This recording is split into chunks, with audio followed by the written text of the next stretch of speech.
have been in this conversation on belonging. We've been talking about this for the past couple of weeks, and we started off just by recognizing this ache to belong, how we want to have community, we want to have relationship, and that is something we were created for.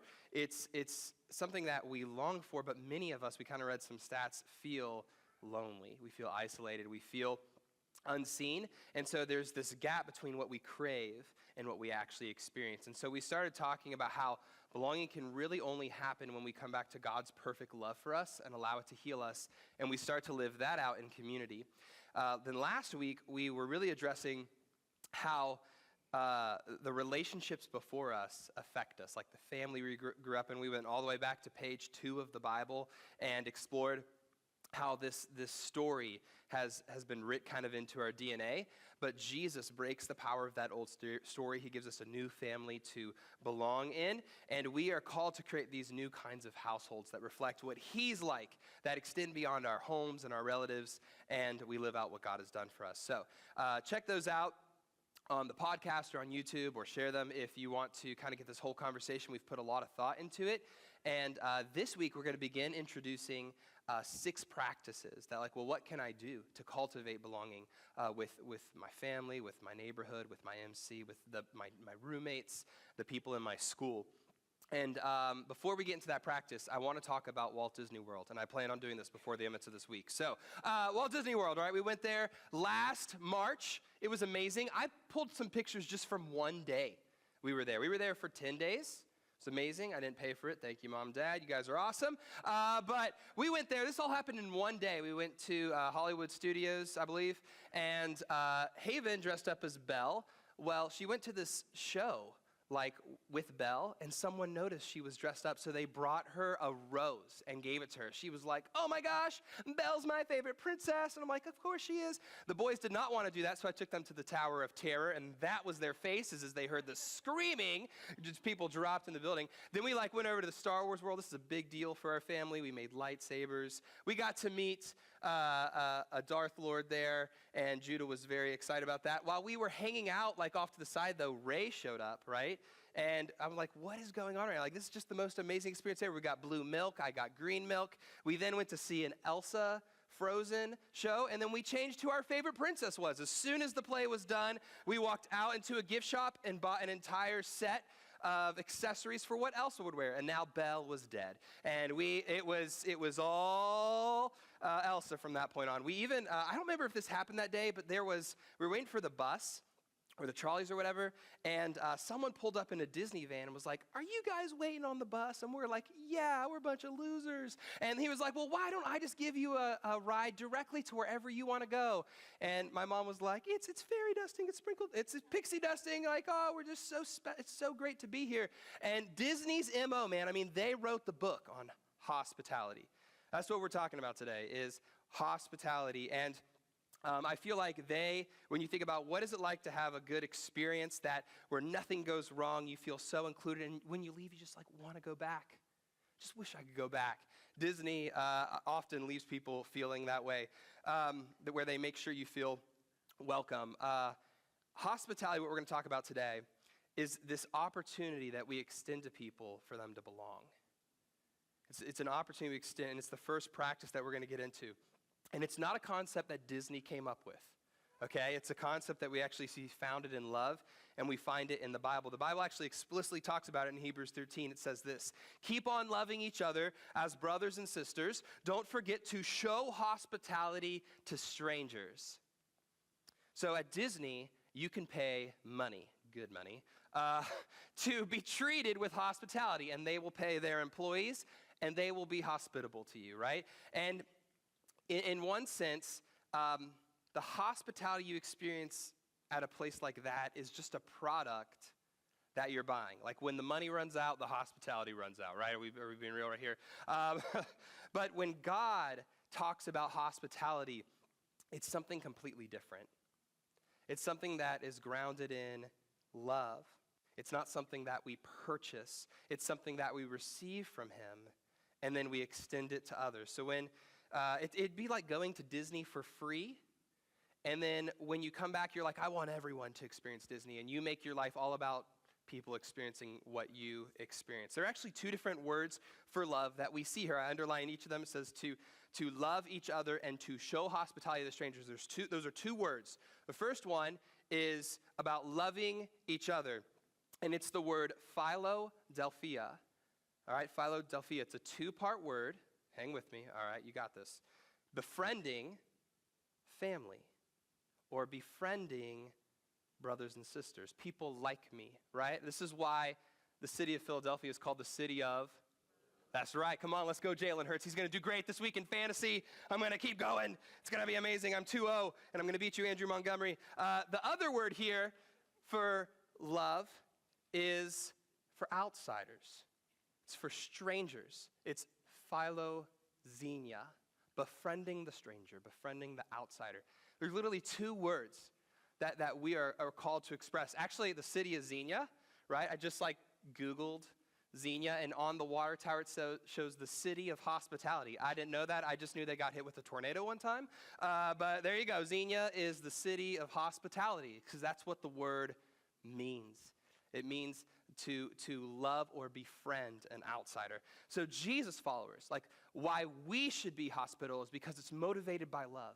A love for both people like us, insiders, people who are family, brothers and sisters, and those who aren't like us. People who are strangers, people who are different than us. Let's acknowledge just for a second how rare that kind of true, genuine hospitality is. That our culture, the kind of messages we hear is that you need to look out for yourself. You need to look out for number one. Only you matter. We've learned to expect hospitality when we pay for it, right? We tip for it. That's what we've come accustomed to thinking what hospitality is. It's a transaction. That's customer service. That's not what biblical hospitality is. It's different. Many of us, I think, feel embarrassed to receive hospitality because we're used to paying for it. And so when someone does something for us just for free or just because, we're let me pay you back. And that begins to kind of rob the opportunity of someone who wants to show true hospitality. When something is given with no strings attached, out of love, that is a very powerful thing. When someone chooses to love me, even though they don't know me, it stops me in my tracks. And it makes me say, why would they do that? Hospitality communicates that you belong here, you are seen, you are cared for, even if you are new or you feel like a stranger. It's the kind of love we all long for, even if we don't know how to ask for it. So as a follower of Jesus, this is a calling we have. This is a much more uncomfortable word, but we're commanded to do it. We're told to do it. This is the life we're called to live. We're supposed to be aware and sensitive of those who feel like they don't belong, and to extend hospitality not just to people like us, but to also strangers. Here's what a stranger is, okay? Very simple. It's anyone who feels unknown, unconnected, or unfamiliar. I'm going to go off script a little bit because I remembered this story this morning. So when I was in college, it was my junior year, I was super excited because I was an RA, and I had a fifth-year senior as a roommate. So he was going to leave at Christmas, and I was going to get the room all to myself. It's going to be amazing. And then I got a call over Christmas break, and they're like, is this Josh Taylor? I'm like, yes, it is, the one and only RA who has his only room. And they said, well, guess what? You're getting an exchange student as a roommate. It's going to be fantastic. And I'm like, I am not looking forward to going back. So here it is, a stranger showing up. I'm going to have to live with them for a few months. And that's when I met Jerry. Jerry was from South Korea. He was a ton of fun. This was his first time ever in the States. And so apparently, no one told me this, but I guess, it's my job to indoctrinate him into American culture.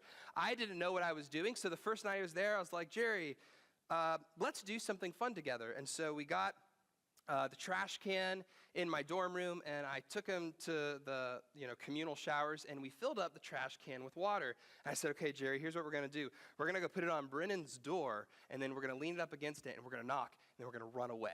and the trash can is just going to dump all this water into their dorm. So we like knocked on his door, went perfect, flawless. Jerry thought it was hilarious. And then from that moment on, Jerry assumed all Americans love to prank and to be pranked. And so one day, I came back to the dorm, and Jerry had ordered something from Amazon. I'm like, what do you have, Jerry? And he's like, oh, I have our next prank all worked out. And I was like, well, what is it? And he pulls out this long black wig and a hospital gown and green body paint. He said, I'm going to put all this on, and we're going to follow girls around on campus and scare them. And I was like, Jerry, we are not doing that. He's like, but I bought all this stuff. I was like, we are not doing that. Like, this is not, I don't know how I messed him up, but I messed him up. Okay, I teach him the wrong things about American culture. Thankfully, he didn't do the prank.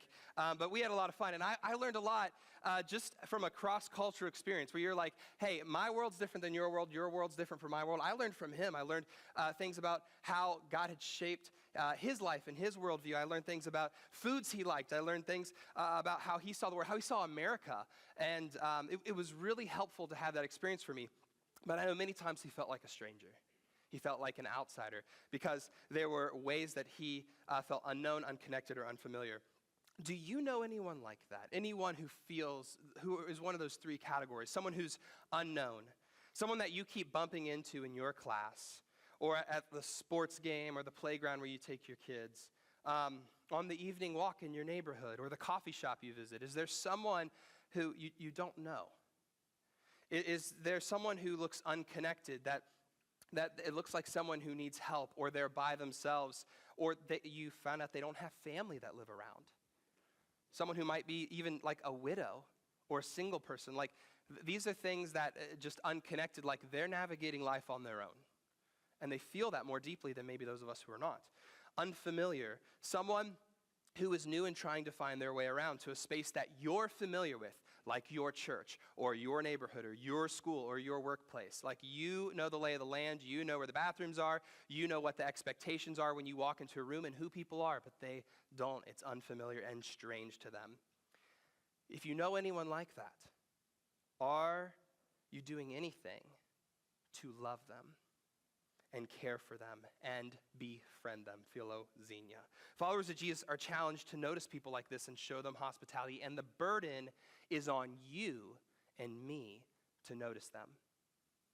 The burden is on you and me to notice them. We're going to talk about that a little bit more here in a minute. Maybe this makes you uncomfortable. You're like, I'm not an extrovert, Josh. Don't know if I'm able to do this. We're not talking about being extroverted. We're talking about not being selective in the way you love people, because Jesus was not selective in who he loved. Many times Jesus taught things that made his followers uncomfortable.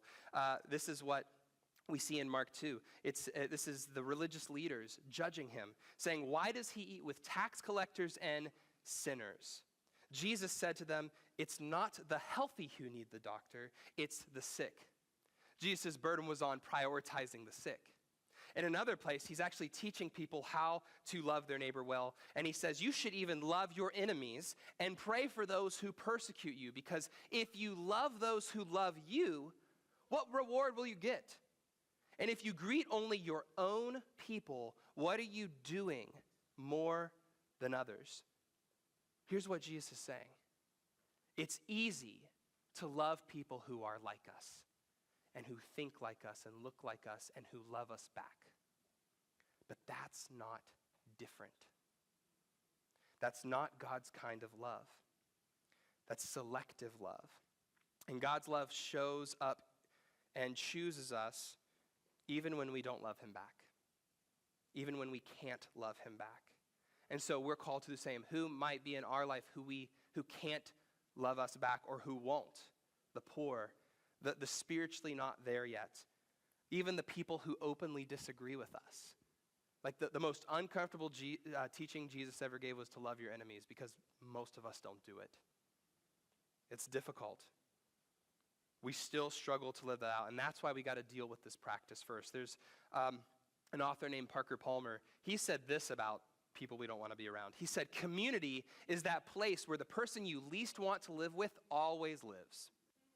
And when that person moves away, thank goodness, someone else arises immediately to take his or her place. Guess what? There are always going to be people who live around you that you wish weren't there.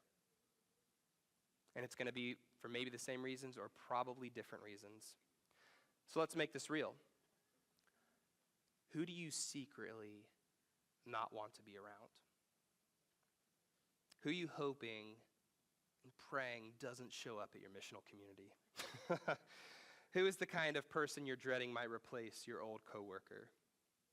Who are you unwilling to invite to Young Life because deep down you just don't want them there? Which parent are you hoping doesn't sit next to you at the soccer game? And that may just be because they brought an air horn and you don't want to sit, but it could be for other judgy reasons.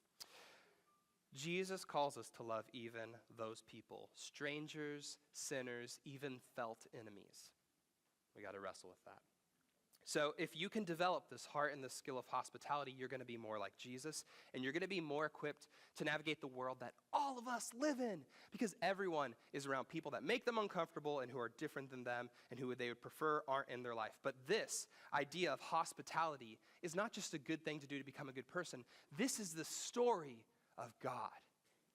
This is the story of the gospel. That's what we mean by gospel. All the word gospel means is good news, and we think the best news on planet Earth is that Jesus came to help us experience life in him. All right, that's the good news. And it says in 1 John 4:19 that we love, not because we want to be really good people, not because Josh gave a really good talk, because he first loved us. Hospitality begins with God. He made the first move toward you. So the reason the burden is on me and you to be hospitable to the stranger is because God took on that burden himself when we were strangers. And he said, it's on me to make that move. He didn't blame us. He didn't say, well, they've already wandered away. Give up on them. He saw us. He noticed us. The gospel doesn't start with us searching for God because we're so heroic and we have our lives together. It starts with God searching for us because we couldn't find him. It says in Genesis 3, right? We were talking about this, I think last week, where they hid from God. That's what we do. We say, oh, figure out our own, God, we don't really want you to be part of it. And God says, where are you? I'm coming looking for you. Before we could do anything to earn God's love or to deserve it, God showed his love for us by sending Jesus. It says in Romans 5:8 that God demonstrates his love for us not when we were all put together, but while we were still sinners, Christ gave his life for you. He loved you just the way you were in your most messed up form. It was God who closed that gap, not us. We didn't do all the right things to earn his favor. We were far from him. We were strangers. We were outsiders. The Bible even says we were enemies of God. All of us. Not just the people who didn't grow up in church, not just the people who went to jail or something. All of us were enemies of God, but God moved toward us in Jesus. He lived among us. He died for us. He rose again so we could be reconciled and brought near. For those of you who have had that experience of God bringing you in and Jesus changing your life, think back to the moment when God's love became real for you. Maybe it was a moment you realized you've missed the mark, but Jesus offered you forgiveness, and he invited you to belong even when you didn't deserve it. That's some of our stories when we felt like we failed. We did fail. And we realized that God loved us anyway, and he forgives us because of Jesus. Or maybe it was a moment where you saw everything in your life as a gift from him. And you chose to acknowledge him as Lord over all. You're like, this isn't my life. This isn't stuff that I'm in charge of. God, this belongs to you. And so you decided to make him Lord of your life and give it all back to him to do whatever he wanted to do with it. That's what our story's like. When we decide to follow Jesus, that's what it sounds like. His love becomes real to us, and we do something about it. We respond to his initiative in our life. He takes the first step. He invites us into his love. He invites forgiveness. He invites belonging, and we say, yes, God. That's the story of the gospel, and that's why we make the first move toward others. And it's the power of hospitality. It's not just a good thing to do to people. It makes God's love visible and believable, because a lot of times we talk about this thing about God loving us, and for those of us who haven't had the experience yet, we're like, I don't know if I can trust it. I don't know if I believe God's love is real for me. Maybe the reason you don't believe God's love is real for you is because the people around you in your life are doing a poor job at extending God's love to you. Like maybe when Jesus talks about us being the light and being his hands and feet, and it's better for me to leave so that you might be able to go express what Jesus is like to everyone else. Maybe the whole point of Jesus leaving was so that you would actually do what Jesus told you to do and love people. And maybe the reason people doubt his love isn't because, I don't know, they're being indoctrinated. It's because we're not loving them. Maybe we need to consider that. Like I know I have so many friends who have walked away from church, not because of something I said, but because the people around me didn't care. They didn't love me. And that doesn't mean accept everything I say as truth. They mean be seen. They mean be heard. They mean like I'm struggling with something. I need someone to care and be alongside me. Hospitality invites strangers to become family. In Ephesians 2, it talks about how you who once were far away have been brought near by the blood of Christ. Hospitality is essential to belonging because it says there's room for you here. Way before we get into anything about, well, what do you believe and what do I believe and how are we different? How are we the same? Are we even giving it the chance? The opportunity for someone to say, hey, you're invited here. It's more than just inviting someone into your home or inviting them over for a meal. It's inviting them into the picture of what God's family and what his love looks like. Rosaria Butterfield wrote a book called The Gospel Comes with a House Key. And she said that radically ordinary hospitality is this: using your Christian home in a daily way that seeks to make strangers neighbors and neighbors family of God. Now, you don't have to have a home to do this, but you get the point. It's using what I have, the place that I call safe, the place that is my spot of belonging, and inviting strangers into it to feel like family. It's been said that when we preach, like when I do, and all of our teaching team, when we are up here preaching, we hear the gospel. Hopefully we do it in a way that's like, oh, that makes sense, or that makes more sense. In music, we sing the gospel, but in hospitality, we feel the gospel. This is not just about being good. This is not a small extra thing if we have time to get around to it as a church. This is the gospel. And it will make or break if people experience life in Jesus, because hospitality is the way we feel the gospel. For those of us who have friends who we hope one day follow Jesus and know his love personally, this is key. It has nothing to do with how smart you are or what kind of points or arguments you can make about your beliefs. This honestly is why many people have walked away, is because there's no display of God's love toward people outside the church. And for those who have experienced God's tangible love through hospitality, it invites them to be part of it. It's the doorway. Many times, as I've noticed people who experience a radical change of God's love in their life, they first experience hospitality through belonging. Okay, this is maybe going to feel backwards to some of you guys. They're invited in, and they feel like, I could belong here. And then as they get around people who are probably a little different from them, they begin to hear things that other people believe differently. It actually gives them a fair chance to actually work through beliefs instead of us just shouting on social media or across the aisle.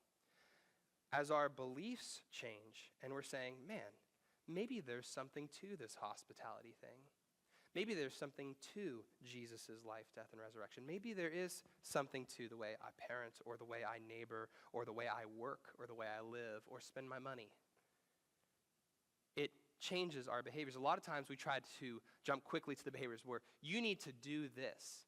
Anyone who's a parent in the room, how does that go, right? I mean, it may work when they're little, but I got ones that are getting bigger, and sometimes they just say, like, no. And I'm like, what is going on here?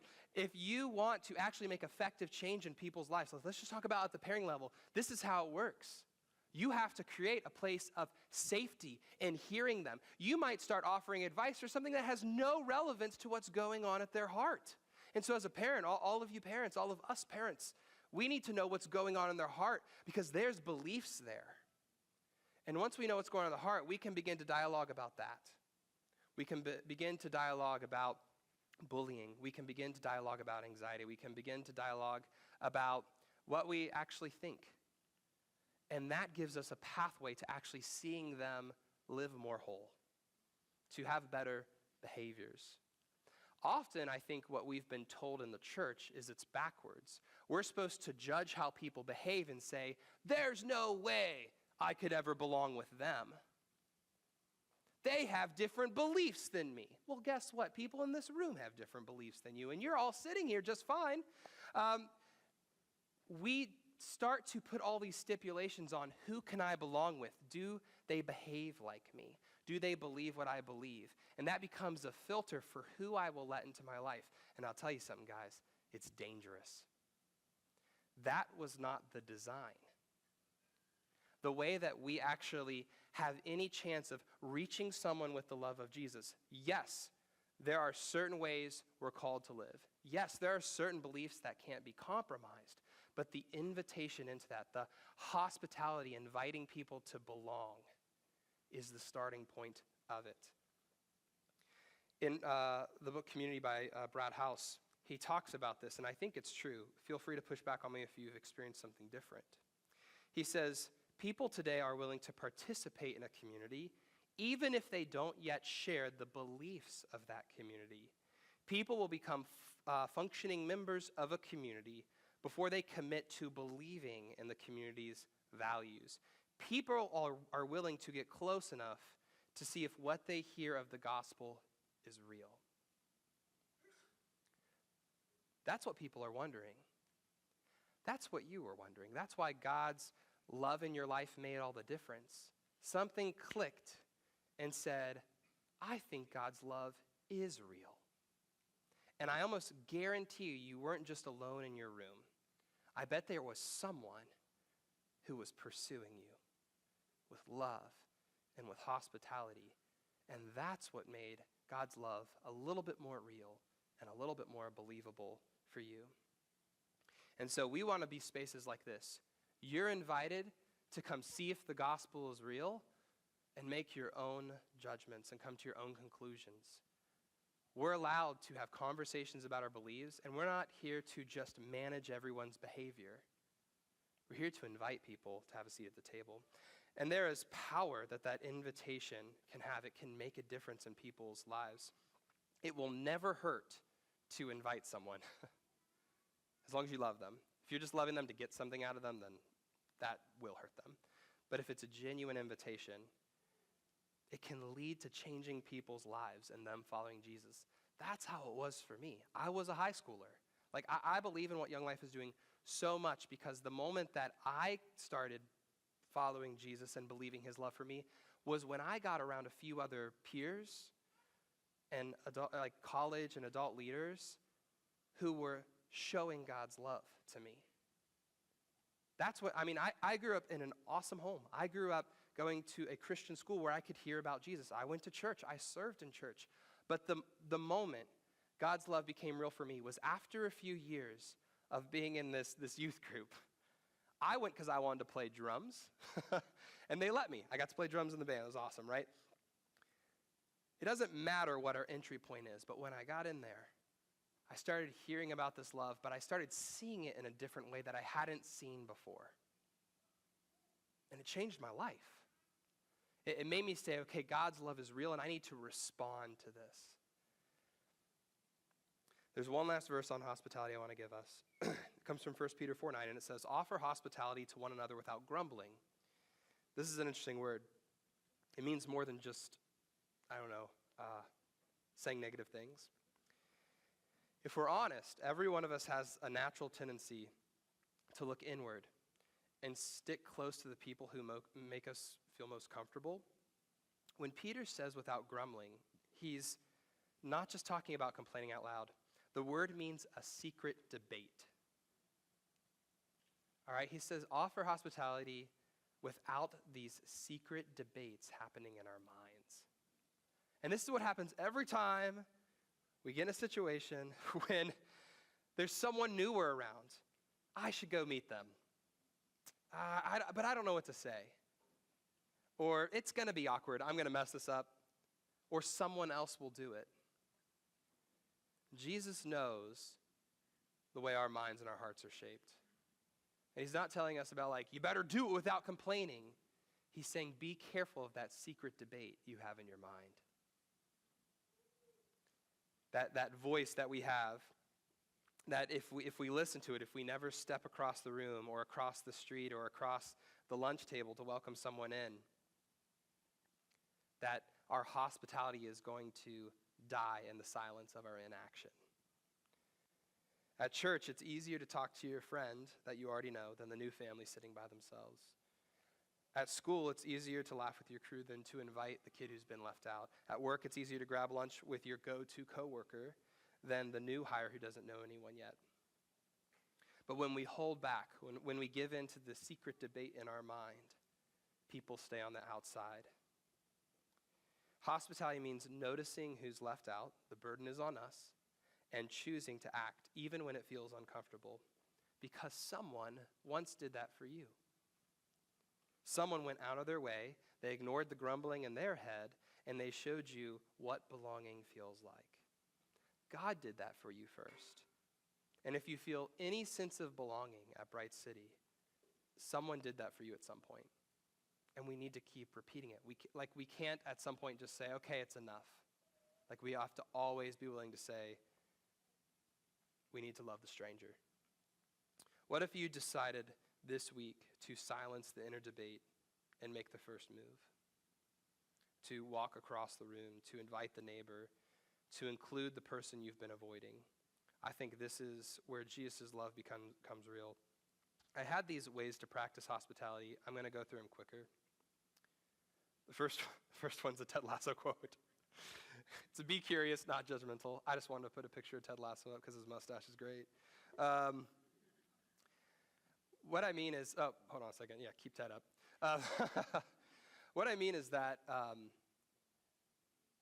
one of the best things you can do is just listen and ask questions. Actually, in the conversation guide I'm going to give you guys later, there's 100 questions that you can use. Some are starting small, some are deeper.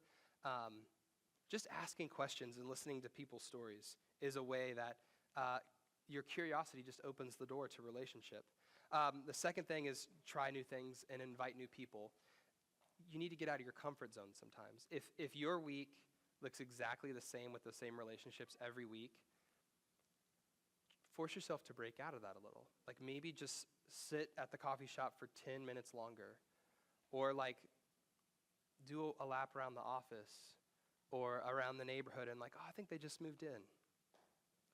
Saying yes to extending the invitation or going somewhere new, or bringing someone new along. That's what can multiply hospitality. And then the last thing is highlight what people value. This is what makes hospitality genuine, because if you just have an agenda and it's all about what you value, that's not a ton of fun to be invited into. But when you figure out what matters to other people, their passions, their kids, their culture, their struggles, and especially in the positive sense, we're very drawn to what's negative, and so being able to bring the conversation back to hey, this is something I care about.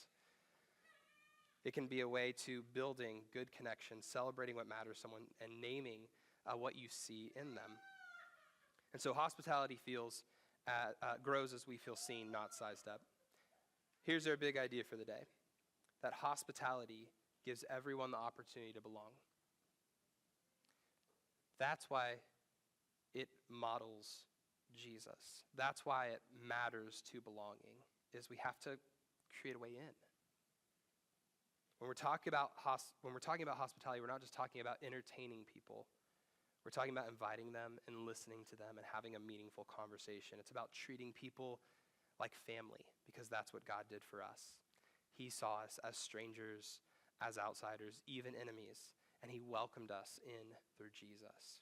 And so now we're called to do the same for others. Those conversation guides, just text belong to 740-936-5040. And this will be they're actually all in there, so you don't have to text it every week if you want to keep going through this. We started talking about this in our group this week. And they're designed for you to have a conversation with peers, with roommate, with your family. There's another part of it that's designed for kids. So like you can talk about these big concepts that actually matter to belonging on a level that your 7-year-old can understand it. This matters so much. We have to be willing to engage it. We have to be willing to retrain ourselves or just challenge ourselves and say like, oh man, we've been pretty comfortable. Maybe God wants to push us outside of that comfort zone a little. Father, thank you for your love for us. If even today we're just reminded that you took the burden of moving toward us on yourself, we're so grateful for that. Help none of us to think that it's because of something we've done that we earned the right to belong to you. It was because of your love and your son, Jesus. For any person feeling left out and feeling like a stranger, I pray that even in this moment, you would start by helping them feel seen. Would you make a promise to them, God, that you are coming after them? Would something happen this week to show them that? Would you move, God? Like, it's okay to ask God to do things. He is alive. He is active in your life. And God, we ask you to move. For us to see you, to hear you, to feel you in our life. Help us to see it when you move, God. We ask all this in Jesus' name. Amen.